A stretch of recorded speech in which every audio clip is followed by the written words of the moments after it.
Kita simak manaqib atau riwayat hidup singkat daripada Abuya Al-Habib Hasan bin Ahmad Baharun yang akan disampaikan oleh salah satu cucu sahibul haul, yaitu As-Sayyid Al-Ustadz Alawi Ibn Al-Habib Saggaf Ibn Al-Habib Hasan bin Ahmad Baharun alaihi falyatafaddal mashkura. Allahumma salli ala Muhammad.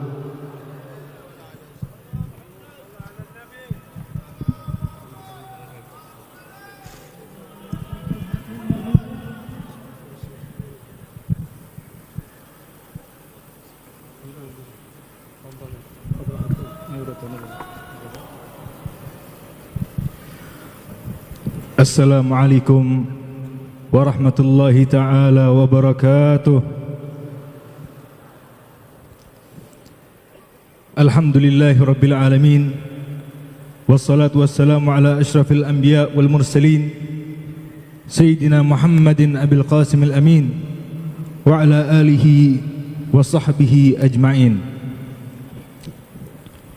Para hadirin hadirat yang saya muliakan, yang saya hormati, wabil khusus para habaib, para ulama, para umara yang kami tidak bisa menyebutkan satu persatu tanpa mengurangi rasa hormat dan cinta kami kepada mereka semua.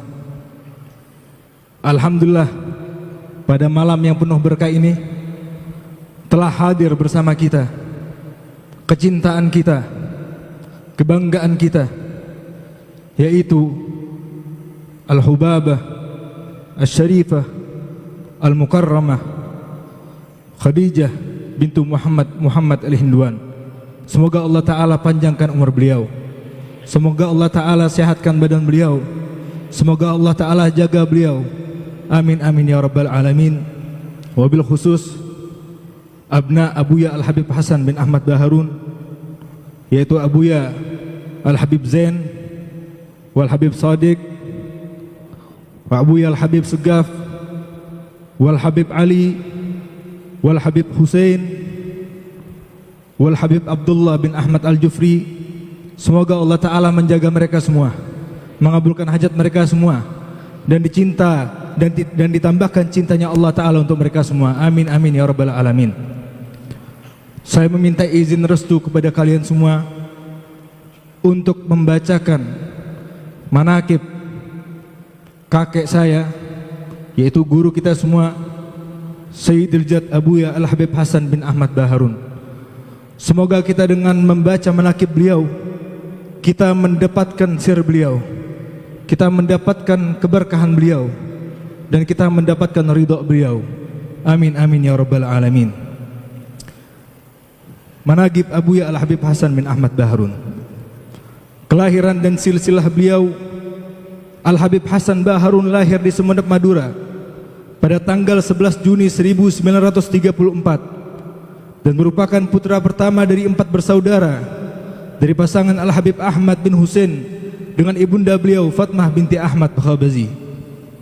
Adapun silsilah Az-Zahabiyah beliau, yaitu Al-Habib Hasan bin Ahmad bin Husain bin Tahir bin Umar bin Hasan bin Ahmad bin Syekh bin Abdullah bin Harun bin Muhammad bin Abdullah bin Aqil bin Abu Bakar bin Ali bin Harun bin Hasan bin Ali bin Muhammad Jamalulail bin Hasan Al-Muallim bin Muhammad Asadullah bin Hasan At-Turabi bin Ali bin Muhammad Al-Faqih Muqaddam bin Ali bin Muhammad Sahib Mirbat bin Ali Khalid Qasam bin Alwi bin Muhammad bin Alwi bin Ubaidillah bin Ahmad Al-Muhajir bin Isa Ar-Rumi bin Muhammad An-Nagib bin Ali Al-Uraidi bin Ja'far As-Sadiq bin Muhammad Al-Bagir bin Ali Zain Al-Abidin Ibn Al-Husain As-Sibit bin Ali bin Abi Talib wa Fatimah bintu Rasulullah sallallahu alaihi wasallam. Masa kecil dan pertumbuhan beliau, sejak kecil kedisiplinan dan kesederhanaan telah ditanamkan oleh kedua orang tua beliau, sehingga mengantarkannya tumbuh menjadi sosok pribadi yang mempunyai akhlak dan sifat yang terpuji. Pendidikan agama selain diperoleh dari bimbingan kedua orang tuanya, ia dapatkan dari Madrasah Makarimul Akhlaq Sumeneb dan dari kakeknya yang dikenal sebagai ulama besar dan disegani di Kabupaten Sumeneb, yaitu Al-Ustadz Ahmad bin Muhammad Bakhabazi. Semangat belajar Ustadz Hasan Baharun sejak kecil memang dikenal rajin dan ulet. Bahkan apabila bulan Ramadan tiba, beliau belajar semalam suntuk, mulai sehabis tadarus sampai menjelangnya subuh. Adapun guru-guru beliau adalah orang yang sangat ulet dan gemar menimba ilmu dari banyak ulama. Di antaranya Syekh Ahmad bin Muhammad Al-Bakhabazi, wa Syekh Uthman bin Ahmad Al-Bakhabazi, wa Syekh Umar bin Ahmad Al-Bakhabazi, wal Habib Al-Faqih Umar Ba'agil. Dan guru besar sekaligus sosok yang paling mensupport beliau adalah Muhaddithul Haramain Al-Allamah Abuya Sayyid Muhammad Alawi Al-Maliki Al-Hasani. Perjalanan dakwah beliau dan pengembangan bahasa Arab. Beliau sering mengikuti ayahnya ke daerah Masalembu, Sumeneb, Madura untuk berdakwah sambil membawa barang dagangan. Apabila ada orang yang tidak mampu membayar hutangnya, disuruh membayar semampunya, bahkan dibebaskan. Pada waktu berkeliling menjajakan dagangan, justru beliau dikenal suka membantu menyelesaikan permasalahan dan konflik yang terjadi di masyarakat serta senantiasa berusaha mendamaikan mereka yang berselisih dan bersengketa dalam mendamaikan tokoh-tokoh masyarakat yang sedang bermusuhan. Pada tahun 1965, beliau merantau ke Pontianak berdakwah keluar masuk dari satu desa ke desa lainnya dan melewati hutan belantara yang penuh lumpur dan rawa-rawa. Namun dengan penuh kesabaran dan ketabahan, semua itu tidak dianggapnya sebagai rintangan. Dengan penuh kearifan dan bijaksana dikenalkannya dakwah Islam kepada orang-orang yang masih awam terhadap Islam. Pada waktu melakukan dakwah, beliau senantiasa membawa seperangkat peralatan pengeras suara, loudspeaker ataupun sound system yang pada saat itu memang masih langka di Pontianak, sehingga dengan hal itu tidak merepotkan yang punya hajat atau yang ingin mengundangnya untuk mencari sewaan pengeras suara. Dan tak lupa beliau membawa satir atau tabir untuk menghindari terjadinya ikhtilat, percampuran antara laki-laki dan perempuan, ataupun perbuatan maksiat atau dosa lainnya yang akan menghalangi masuknya hidayah Allah Subhanahu wa taala. Sekitar tahun 1970, atas permintaan dan perintah dari ibundanya, beliau pulang ke Madura dan disuruh untuk berdakwah di Madura atau di Pulau Jawa saja. Pada tahun 1972, beliau mengajar di Pondok Pesantren Gondang Legi Malang, mengembangkan bahasa Arab, sehingga Pondok Gondang Legi pada saat itu terkenal maju dalam bidang bahasa Arabnya. Beliau pun berkeliling dari satu pesantren ke pesantren lainnya untuk mengampanyekan bahasa Al-Quran tersebut. Karena beliau memiliki pandangan, amatlah tidak pantas seorang menuntut ilmu agama bila tidak memahami dan mampu berbahasa Arab dengan baik. Sehingga dari pemikiran ini pula lah lahir karya-karya tulis beliau dalam bidang bahasa Arab yang sampai sekarang sudah tercetak jutaan eksemplar dan digunakan di banyak pesantren di seluruh Nusantara ini. Pendirian Ponpes Dalwa pada tahun 1981 di Kota Bangil, Pasuruan, Jatim. Beliau memulai pengkaderan ulama dengan menempati sebuah rumah kontrakan. Dengan penuh ketelatenan dan kesabaran, beliau dalam waktu yang relatif singkat, jumlah santri berkembang dengan pesat. Selain membina santri putra, pada tahun 1983 pondok ini menerima santri putri yang berjumlah 16 orang yang bertempat di daerah yang sama. Dan pada tahun 1984 lokal pemondokan santri menempati sampai sebanyak 13 rumah kontrakan. Atas petunjuk musyrif Ma'had Darul Lughah wad Da'wah Abu Sayyid Muhammad Alawi Al-Maliki Al-Hasani, pada tahun 1985 pondok pesantren Darul Lughah wad Da'wah dipindah ke Desa Raci yang saat ini Ponpes Dalwa bisa kita saksikan. Perkembangan Ponpes Dalwa pun tak lepas dari peran dukungan istri Abuya Al-Habib Hasan Baharun. Beliau adalah Al-Mukarramah Al-Syarifah Al-Hubabah Khadijah bintu Muhammad Al-Hindwan, istri tercinta yang senantiasa dengan penuh ketabahan dan kesabaran mendampingi pahit getirnya perjuangan serta senantiasa memberikan semangat bagi sang suami. Bahkan jiwa besar dan perjuangannya ditunjukkan oleh Hubabah ketika Abuya Hasan membutuhkan dana untuk pondok. Maka Hubabah dengan senang hati menjual seluruh barang-barang berharga dan semua perhiasan yang dimilikinya, bahkan yang mengandung kenangan dan sejarah dengan kedua orang tuanya dijualnya pula.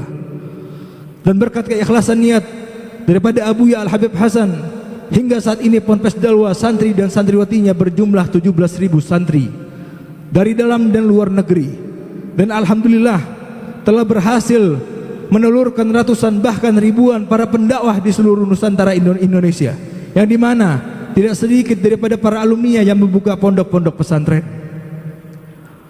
Hubungan ke berbagai kalangan, beliau adalah orang yang sangat diterima oleh berbagai kalangan, mulai para ulama, mancanegara, pejabat, hingga masyarakat awam.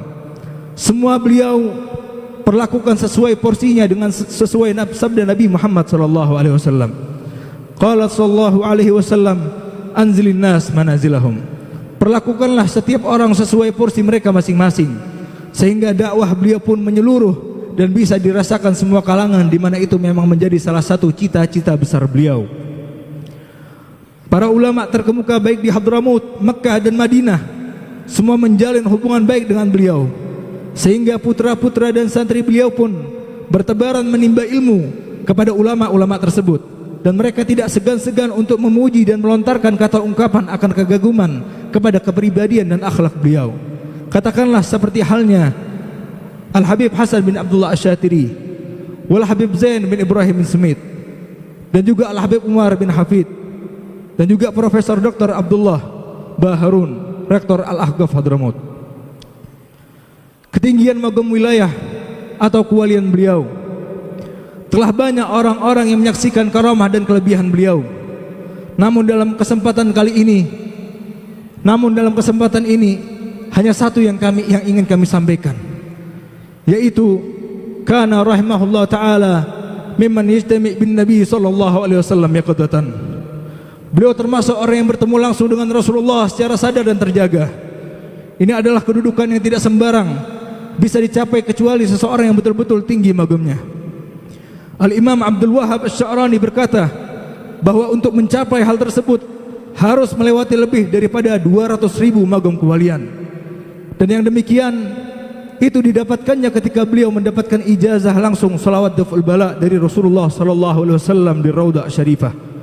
Dan insyaallah salawat tersebut akan kita dapatkan ijazahnya dari Khalifah Al-Maghfurlah, yaitu Abuya Al-Habib Zain, yang diantaranya keistimewaan salat daf'ul bala adalah ketika terjadinya banjir di ibu kota pada tahun 2008. Ada salah satu ulama yang bermimpi Nabi SAW yang memerintahkannya untuk membaca salawat Habib Hasan Baharun, yaitu salawat daf'ul bala tersebut. Kepergian beliau ke alam barzah, beliau terus berjuang menjadi ayah bagi semua murid-muridnya, menjadi guru bagi setiap santrinya.